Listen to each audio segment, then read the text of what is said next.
ariko giye yo mbyumva numva iby'Imana abantu barabigize business kandi nayo iriyiziye gutese buriyuza agahinda Imana ifite yarapfushije none suri ya Dawidi Imana yarapfushije urabishimye kuba Plaisir yaramuriye birashoboka ko Plaisir yamuriye kandi Plaisir ni umuntu sibyo Plaisir ni umuntu Dawidi yatumwaga n'Imana jewe iyo umuntu amemukiye ntabwo njya guteza ingaruwamo ahubwo njya gusenga Imana wana ariko Mana ko wansezeranyije ibi ukambwira ibi nimba runaka ari we muyoboro w'umugisha wanjye wamubujije amahoro buriya Dawidi yari gusenga Imana nimba koko Plaisir ari we wari umuyoboro w'umugisha wa Dawidi yari gusenga Imana Plaisir ikamubuza amahoro nawe kuza kuvuga hangaha ni ukwiteza abantu kandi yahise agaragaza yuko nyine iby'Imana bari barabigize business urumva baragabana inde munyamafuti hariya buriya rero Plaisir yiyumvamo ko nta kosa afite nuriya Dawidi nawe arumva ari mukuru yarabangamiwe yarahohotewe yego buriya rero bose ni abanyamafuti bose ni abanyabyaha kuko bafashe iby'Imana babihindura indamu zabo bakoreye Imana bavuga ko ari Imana bari gukorera ariko bakasa n'abagurisha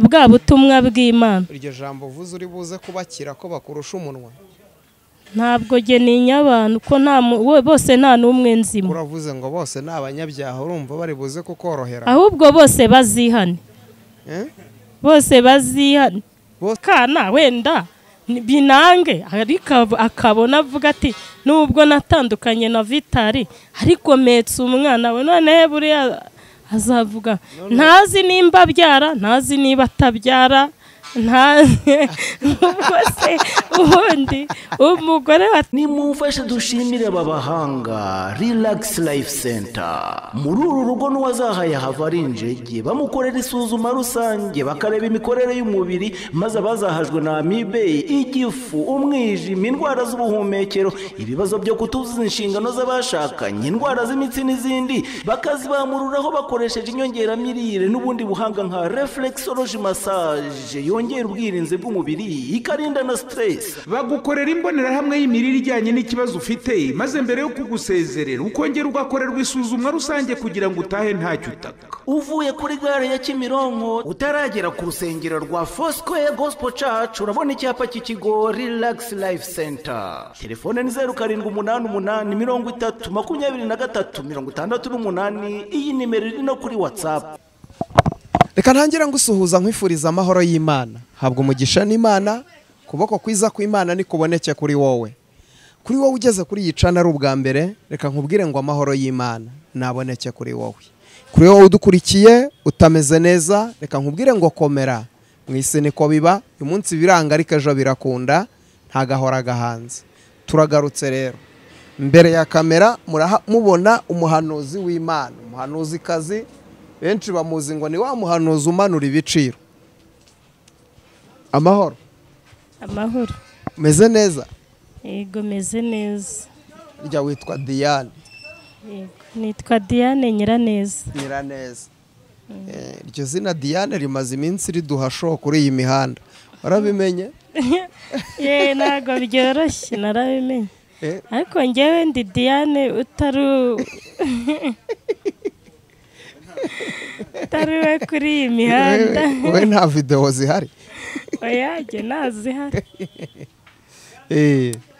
ngatangira udusengera Imana Mana yacu Mana nziza Imana ikomeye Imana ikiranuka witwa ndiho uri rubasha ushoboye byose nakibasha kurogoya umugambi wawe mu izina rya Yesu tugushimye Mana ko waturinze ukatugeza aya masaha duhumeka umwuka bazima ukabudushoboje Mana kugaruka hangaha izina ryawe rihabwa icyubahiro cyo mbanje gucyaha n'imbaraga zose zibitakubaha nirukanye imyuka mibi, imbaraga z'abarangi, imbaraga ziri satanike mu izina rya Yesu Kristo. Uwiteka Imana Nyiringabo, reka utwoherereze umucyo wawe, uburinzi ndetse n'ubudahangarwa n'igitinyiro cyawe mu izina rya Yesu.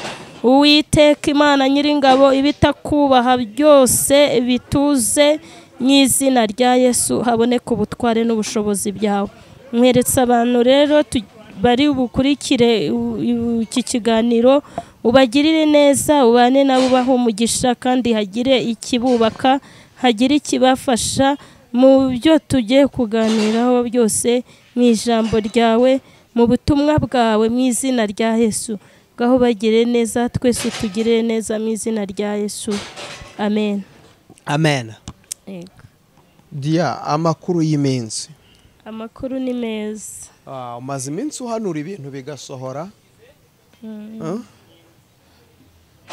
Twabonye uvuga ngo abagabo bagiye kurira amarira menshi kubera ingo zabo. Nabyo tumaze iminsi tubibona. Nyine ibintu Imana yavuze bigomba gusohora, nta nubwo bigomba gutungura abantu, ahubwo abantu bajye bakurikirana iby'Imana yavuze byose, nibarangiza basenge. Buriya ubundi baca umugani ngo ibuye ryagaragaye ntiriba rikisha isuka. Iyo ryishe isuka kandi ryagaragaye, haba habayemo uburangare, cyangwa bahaye urwaho Satani. Ariko ubundi iyo ubuhanuzi butambutse, abantu baba bagomba gusenga, ntibirare. Buri muntu wese agasenga, ntihagire uvuga ngo ibi nibindeba, ntihagire uvuga ngo ibi sindabigeraho, ahubwo usenge. Nanjye narabibonye, nabonye bariya ba bene data, ba Yihane mugenzi wanjye, bazina wanjye, bazina wawe rwose, yego, na Vitali, ngo batandukanye harya bamaze amezi 4. Ibi bintu ntibinabaho rwose, barinjiriwe bikomeye. Imana ibarengere. Nzi ko ba Yihane bitonda, nzi ko ba Yihane bagira urukundo. Ntabwo numva ko, gusa nyine iby'Imana yavuze bigomba gusohora, kandi bisohorera ku bantu, ntabwo bisohorera ku biti. Byahanuwe bigomba gusohora. Ariko rwose Mana, uriya mukobwa yarambabaje. Yakubabaje mu buhe buryo? Ikintu cyambabaje, iyo haba benshi pe, ingo zirabananira, ugasubira iwanyu ariko ufite n'utwana, utwana nanjye ntwicaye iruhande nta kibazo, nitwa mama runaka, nubwo umugabo yanyanze akana, wenda se akamarika cyangwa se akumva amabwire, ariko ntacyo dufitanye abana. Ariko se nk'uriya mukobwa koko, buriya yicaye iwabo, ntakiri umukobwa n'umudamu, buriya ho biri hese. Ubundi ikintu kigira umuntu umudamu n'umwana, n'umwana buriya utarabyaye wavuga kuri n'umukobwa. Rero biba byanditse hehe kuri umukobwa? Rero nukuvuga ngo n'umukobwa. Imana imurengere hubwo, azitwa amazina menshi. Ubu se azitwa indushyi, aruhiye iki se?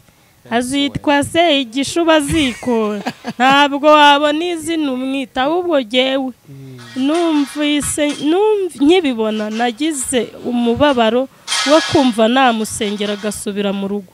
Nibura habyara akana wenda binange, ariko akabona avuga ati nubwo natandukanye na Vitali, ariko metse umwana we. None buriya azavuga, ntazi nimba abyara, ntazi niba atabyara, ubundi umugore watandukanye n'umugabo pe yitwa amazina menshi, sibyo? Yitwa amazina menshi, ntabwo ibyo nabitindaho. Ariko Imana imurengere.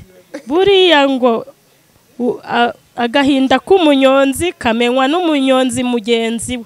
Hari abantu bamwihaye, baramwiha, baramuseka, biha ababyeyi be. None se ubundi umwana iyo agize ikibazo akagaragara nabi imbere y'abantu batuka nyina bavuga ko ari nyina wareze nabi kandi buriya nyina ararengana. Buriya nyina ararengana. Iyo aza kuba bifitemo uruhare ntabwo yari kwemera ko Yihane yambara agatimba ngo amezi ane asubire mu rugo. Ubwo se byabaho? Ariko nyine ni uko ibyahanuwe bigomba gusohora kandi bigomba gusohorera ku bantu si ku biti. Gusa senge namugira inama uko biri kose yo gusubira mu rugo akihangana. Wenda ubona niba yarahakuye n'inda wenda Vital ashobora no kutayemera. Asubireyo buriya nureba asubiyeyo cyangwa yarahavanye inda n'urugero ashobora kutayemera Vital ati reka reka. Wabyakiriye se kuba wenda yaravuye mu rugo agahita ahitira muri social media? Biriya bintu ntabwo ari byo. Buriya njyewe mfite ubuhamya bwinshi ntaraba Imana itaranyemerera gutanga. Avese buri ufite ubuhamya bwinshi utaraduha? Wimvugira abanyamakuru ndabazi. Ndabazi mushaka ibintu bishyushye ariko bishyuhira igihe. Iyo nkuru wayiduhaye? Yewe nambutse ibintu Imana yanyemereye. Ariko buriya gufata umuntu mwabanye mwahuje umubiri nuko batanabyaranye nyine nicyo kibazo gikomeye kirimo. Ntabwo wamenya niba umubiri warahuje. Ntiwanabimenya kuko nta kibyemeza n'impeta yayivanyemo. Buriya njyewe ngira agahinda gakomeye. Natangiye gusengera ubukwe mfite imyaka 17. 17 nifuza agatimba nifuza impeta. Isengesho n'uyu munsi nsenga mbwira Imana ni Imana uzambabarire. Uzambabarire. Ni nambara impeta uzandinde kuyikuramo. Ngo kuva ku myaka 17 nturambara agatimba? Sindakambara. Yewe. Ubu narataganga ariko mbabazwa no kubona umuntu akambara akagapfusha ubusa n'imyaka tumaze dusenga ngo tukambare twarakabuze. Mana ibabwira nukuri njyewe uriya mubyeyi yarambabaje kubona buriya wabona yari yaranasenze ati Mana uzankorera ubukwe. Ariko mu mezi ane Imana izambabarira nibona nambaye impeta yabigizemo uruhare sinzayivanemo. Amen. Icyo ngicyo nkivugiye hano. None tukiri aho ngaho turimo turabona abahanuzi sibyo? Hari umuhanuzi witwa Dawidi wamubonye arimo aravuga yuko uwitwa Plaisir yamuriye sibyo? Arimo aravuga ngo uwitwa Plaisir yaramuriye sibyo? Vuga ngo yarahanuraga ngo bakamuha amafaranga akazana bakagabana bikagira gute ngo n'urugo rwe rwaje gusenyuka nawe sibyo? Abahanuzi bisigaye bimeze bite? Rero nabyo pe sinjya bundi mbikurikirana ibintu byo kuri social media ariko byo narabibonye. Uriya muhungu rero nawe arimo aritera umwako. Ati gute? Ubundi jewe ndabyibuka mpamagarwa Imana imbwira ko igiye kunkoresha. Imana yarambwiye ati ntuzigere na rimwe ujya kuvuga ubutumwa witeze ko hari icyo uri buhabwe. Haba mu rusengero, haba aho nzagutuma hose, haba mu rugo rw'umuntu, haba ntuzigere na rimwe umvugira wibwira ko hari icyo uri bubone. Niko Imana yambwiye. Imihamagaro y'abantu rero iratandukanye ariko giye yo mbyumva numva iby'Imana abantu barabigize business kandi nayo iriyiziye. Gute? Buriyuza agahinda Imana ifite yarapfushije. None suri ya Dawidi ko Imana yarapfushije. Urabishimye kuba Plaisir yaramuriye? Birashoboka ko Plaisir yamuriye. Kandi Plaisir ni umuntu. Sibyo? Plaisir ni umuntu. Dawidi yatumwaga n'Imana. Jewe iyo umuntu amemukiye ntabwo njya guteza ingaruamo, ahubwo njya gusenga Imana wana ariko Mana ko wansezeranyije ibi ukambwira ibi nimba runaka ari we muyoboro w'umugisha wanjye wamubujije amahoro. Buriya Dawidi yari gusenga Imana nimba koko Plaisir ari we wari umuyoboro w'umugisha wa Dawidi, yari gusenga Imana Plaisir ikamubuza amahoro. Nawe kuza kuvuga ahangaha ni ukwiteza abantu, kandi yahise agaragaza yuko nyine iby'Imana bari barabigize business. Urumva baragabana hagati ya Plaisir gukorera umugisha ku mukozi w'Imana. Nge ndabyemera. Imana nikubwira ngo Yihane mukorereho umugisha, uzawumukorereho ni naho uzawubona. Ariko nanone ntuzafata umugisha wanjye ngo ujye kuwunyuza kwa runaka unzenguruke wanshatse. Buriya hari ikintu gikomeye nakunze. Mu mezi yatambutse nigiriye Nyabugogo. Njya Nyabugogo nigendera. Menya hari nari navuye hano gutanga ikiganiro, gutanga message Imana yampaye icyo gihe. Nyabugogo mpura n'umupapa ntago nari muzi. Araza nkura ku murongo nari ntonze ngira ngo njye muri bisi. Anshyira ku ruhande. Ati ni wowe wahanuye ibi n'ibi. Ati ni wowe muhanzi uririmba indirimbo yitwa Doriramanutse. Ni yego. Ni rero ati mwigira hino. Ati ngewe naguhizeho umuhigo. Atariko nomero yawe yambwiye ko yatse ngo Pamfile ntiyabasha guhita yimuha.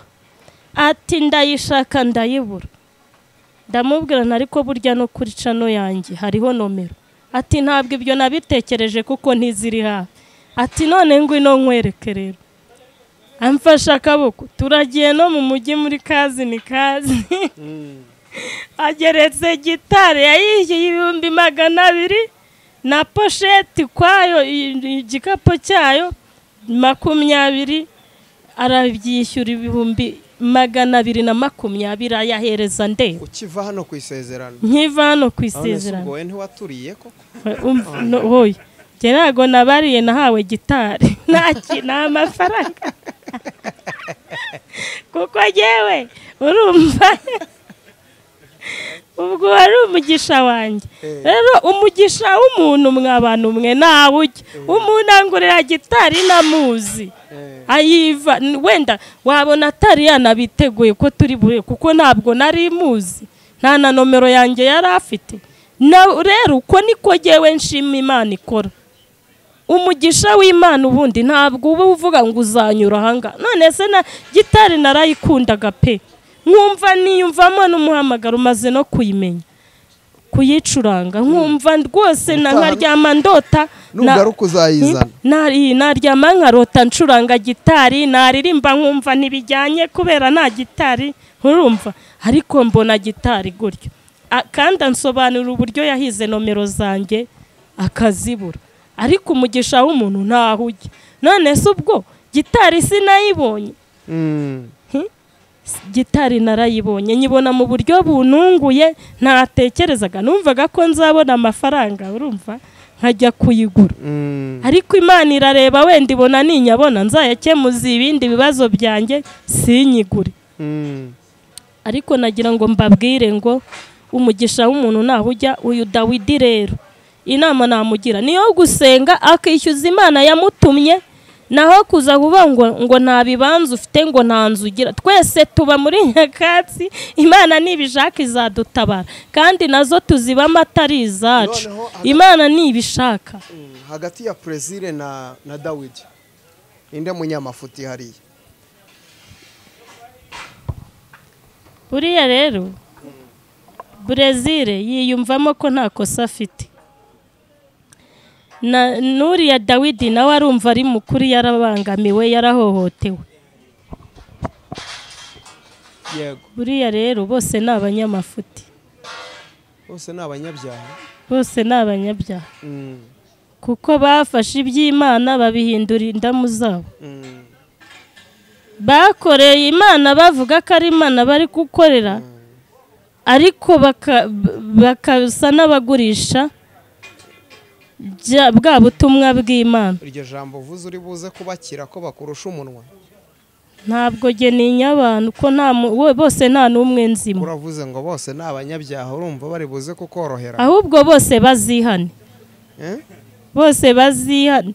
Bose bihane. Bose bazasaba Imana imbabazi. Plaisir na Dawidi bapfukame basaba imbabazi. Basaba Imana imbabazi. Dawidi ntabwo namuciraho iteka. Wenda bafite uko bari baravuganye, urumva ko hari naho yavuze ngo yabaye byarangiye Plaisir agize igikoresho Dawidi. Ese burya muri uyu murimo tugira abantu batugira abacakara babo kandi tuzi ko turi abakozi b'Imana. Ngewe ntihazagira umuntu ngira umucakara. Reka. Ubwo ushobora gusanga nawe hari abantu bajya bagukorera. Ewe. Ako ngo hari n'ibindi byateye mu bahanuzi. Ngo umuntu akaza akaguha amafaranga akakubwira ngo hanurira uriya muntu ibi n'ibi.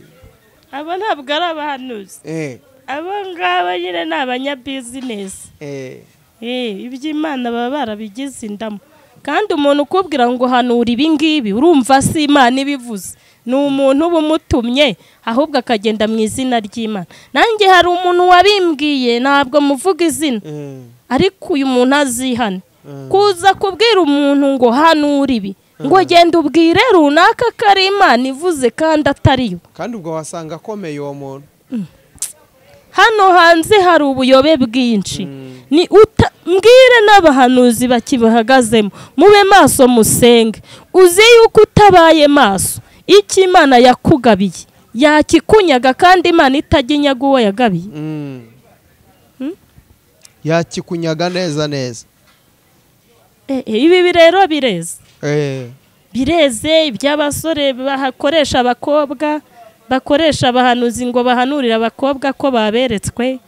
Iby'abakobwa bakoresha abahanuzi ngo bahanurire abasore ko baberetswe, kandi babeshya. Bireze ibintu bitandukanye. Yebabawe bireze. Ariko nagira ngo mbabwire mwabahanuzi mwe, Bibiliya iravuga ngo hari 7,000 bitarapfukamira Bayali. Nimba wamuhanuzi we muri ibi 7,000 urimo, wirinde ikintu cyitwa amafaranga. Yego. Nimba urimo wirinde ikintu cyitwa amafaranga. Hari umuntu waje iwanjye arambwira ngo ariko uracyaba muri ubu buzima uri umuhanuzi. None se niba isaha yo gutabaza itaragera nabukora iki? Kandi ko yambwiye ko izangirira neza. Iby'Imana biraryoha, ariko biryohera igihe. Iyo ushyuhaguje urya ibitari ibyayo bikagutera ivuto. Yego. Rumva bitoroshye. Ntago byoroshye, ariko uyu muhungu pe birumvikana afite n'igihanda cyuko urugo rwe rwasenyutse. Gusa ni abantu muri gusekana ngo abantu ngo ingo zasenyutse, ngo abantu ngo batandukanye. Nawe ubona bikomeye, wirinde utagwa wibwira ko wubatse. Ntuseke mugenzi wawe ejo nawe batazaguseka, kuko ubu buhanuzi bwaratambutse hano. Mujye mukurikirana ibintu byose byanyuze kuri izi cano, byose siko biba byavuye mu kanwa k'abantu gusa, hari n'ibiba byavuye ku Mana. Hano hatambutse ubuhanuzi buvuga ngo ikuzimu hari abadayimoni bahagurukiye ingo, kandi abagabo benshi bagiye kurira. Icyo gihe ngewe nabibonaga, mbona hari n'abagabo bahetse abana, mbona harimo n'abari kurira, mbona harimo mbese harimo n'abagore bipfumbase, mbona ibintu ari urujya n'uruza ariko rw'amarira, rw'agahinda, rw'imibabaro. Nagira ngo mbabwire ngo mupfukame musenge, kuko n'ubundi ntabwo navuga ngo birarorereye, biracyaza. Hari n'ibindi bidasanzwe mugiye kubona, ariko ibi ngibi ni biba bigira ngo wowe uri muri Yesu ukomere. ukomere kandi wambara imbaraga, wongera ibihe byo gusenga. Erega Imana nayikunda icyubahiro, iyo ibona abantu bayivuyeho batari kuyiha icyubahiro, yishobora no guteza umuraba kugira ngo icyubahiro cyayo kigaragare. Mwari mubizi? Kigaragare, kiboneke. Yego. Niyo mpamvu rero tugomba gushyira amavi hasi tugasenga. Nayo ibi by'abantu birirwa baterana imipira, basekana, banegurana, bagira gute, ahubwo wowe uri museka mugenzi wawe uhagaze utubundi, buriya umuntu wese umugosoye wasanga atari neza, wamubonamo inkumbi. Yego. Imana rero ibarengere, ibagirire neza, ibatabare, abavuye mu bushake bwayo ibubasubizemo, ariko by'umwihariko musenge cyane. Musenge kandi n'ibyahanuwe bigomba gusohora, ntibisohorera ku biti, bisohorera ku bantu baremwe n'Imana. Ikintu kiri kumbabaza rero kurenza ibindi nuko nta munyamahanga biri kubaho. Biri kuba ku bantu basenga, bavuze Imana, bakandika amateka mu murimo wayo. Nibo biri kubaho kandi bagaterwa bakanitera. Ese kubera iki biri kuba ku bantu b'Imana cyane? Erega Satani yinjiraho ubutunzi buri. None se arajya ku munyamahanga yamaze gufatisha? Satani ntabwo yajya guteza umuraba wawo undi yafatishije umwe w'inzoga arara mu kabari n'ubundi yataha akarwana. Ahubwo ajya ahandi hari amahoro, bavuga ngo ibi ngibi twarabinesheje, ibi ntitwabikora. Niho Satani amenera kugira ngo izina ry'Imana ritukwe. Duhora twiteguye yuko rero iyo uje mu kiganiro hari message Imana ibiguhaye, nayo wayitambutsa kugira ngo abadukurikiye bumve icyo Imana ivugana nabo. Yego, message rero Imana yampaye, nabwiwe ko ari amacano agiye gufungwa. Macano? Aya macano cyane cyane acaho ivuga butumwa, anyuraho abahanuzi, anyuraho abapasiteri. Aya macano bagiye kuyafunga, ni itegeko rizava ibukuru. Ntugire ngo ni bimwe abanyamakuru birirwa batererana amagambo. Uravuze uti cano yacu iragiye. Ndavuze ni kuvuze. Yego, mube mushyira amavi hasi musenge. Nubwo mubona nseka ariko ndababaye, ariko musenge. Nimba uzi neza ko hari icyo Imana yavuze kuri cano yawe nta kizaba, ariko nimba uyikoreraho ibidakwiye izafungwa. Kandi muzarebe hazafungwa amacano anyuraho abahanuzi.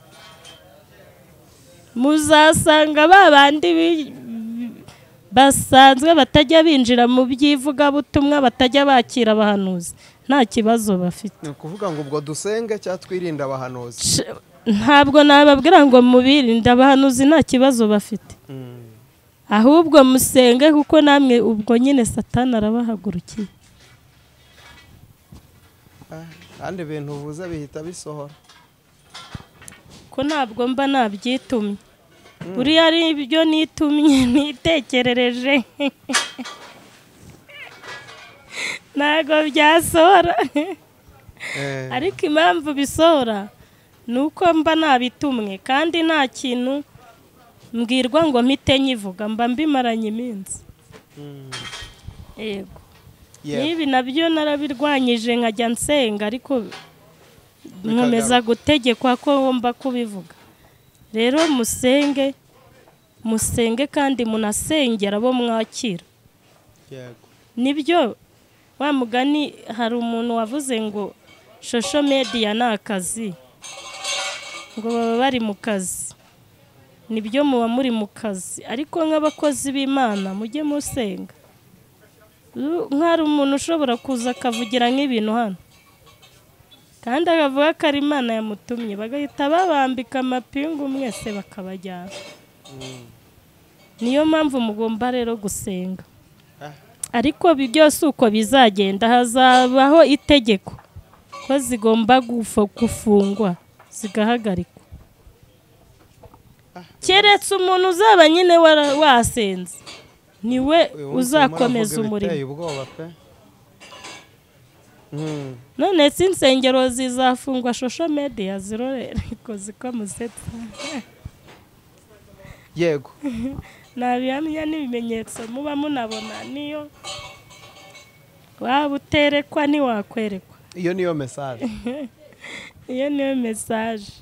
Ariko reka dusengera abantu b'Imana. Reka dusoze tugana ku musozo, usengera abantu b'Imana, unatangana nimero yawe buryo abantu bakubona na hahandi babona indirimbo zawe. Yego. Banze nsenge cyangwa mbivuge. Abanje ukabibabwira. Yego, mfite channel yitwa Yihane Official TV. Iriho indirimbo z'Imana zimaze kuba 7, hari n'indi ya 8 ntarashyiraho.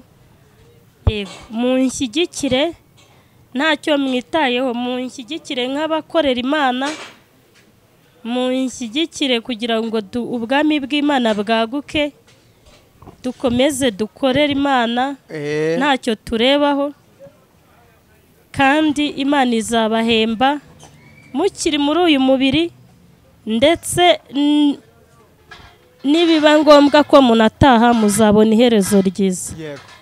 Reka dusenge Imana.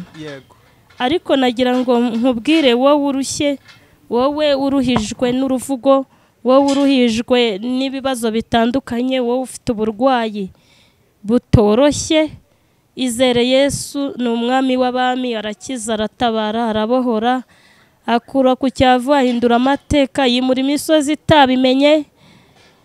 Buriya nkunda bariya bagabo 3, Sadurake na Meshake na Bedenego, bageze imbere y'umwami Nebukadinezari, batsimbarara ku cy'Imana yabavuzeho, ntibagira ubwoba, babwira umwami ngo naho atabakiza ntibazigera bubamira ibishushanyo bye yakoze.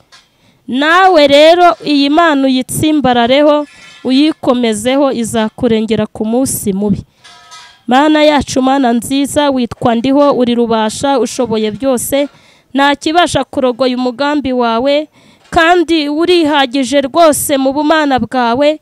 Iyo umanutse uje gukora ntawe ugutiza imbaraga, ahubwo wowe urihagije. Mu izina rya Yesu Kristo niyo mpamvu dusenze muri aka kanya. Dusengeye imitima yakomerekejwe n'ibihe kugira ngo wongere uyubake kandi uyikomeze. Dusengeye Mana bavuye mu muhamagaro wawe kugira ngo wongere ubasubizemo. Abamva batagifite ubushake bwo gukora umurimo wawe, wongere Mana ubateremo imbaraga n'ibyiringiro. Mu izina rya Yesu Kristo ufatemira ibyishyize hejuru ku buzima bwabo, uvuguruza imigambi y'incakura ndetse n'imbaraga zose z'uburenganura abantu bawe. Kandi Uwiteka Imana Nyiringabo, twirukanye igitutsi mu bakozi bawe, twirukanye igitutsi mu bahanuzi, twirukanye amacakubiri ndetse no kugambanirana, twirukanye imbaraga zose z'umwijima ziri gutera mu bwoko bwawe. Reka witamure kandi wigaragaze nk'Imana, ubutabazi n'uburinzi n'ubudahangarwa byawe Mana bimanuke bibagote, abarwayi ubakize, abaruhijwe n'umubiri ubasanga ubagire neza. Uwiteka Imana Nyiringabo, bari mu butayu bakuremo, ababuze amahoro mu mutima uyabahe kuko uri karuhura. Mu izina rya Yesu Kristo, abakeneye urubyaro rubahe, abafite intambara zingu barwanira ububakire kuko uri Imana yubaka. Mu izina rya Yesu, Uwiteka Imana Nyiringabo, usobanura ibidasobanutse ku buzima bwa buri muntu wese n'undi. Abashomeri ubaha akazi, kandi Mana komeza uturengere, urinda abadiaspora, urinda abanyarwanda, urinda abarundi. Mu izina rya Yesu, buri muntu wese n'igihugu ari mu mwiteho, umurwanirira umubere maso. Mu izina rya Yesu Kristo wabambwe ku musaraba igorogota. Amen. Urakoze cyane. Imana y'amahoro iguhereza umugisha. Nimero wayibahaye? Oya ntabwo nayiba. ngaho babwire dusoza. Nomero yanjye ni 07 82 29 7 4 4 4. usanga hari n'umuntu asenze isengesho nk'iryawe akaba amaze imyaka nawe ashaka kwambara impeta, nawe azayambara mu izina rya Yesu. gahita muyambikana bikahuriramo. Ke sawa, Imana ibahereze umugisha, nawe wari udukurikiye habwa umugisha n'Imana. Shalom shalom. Amen.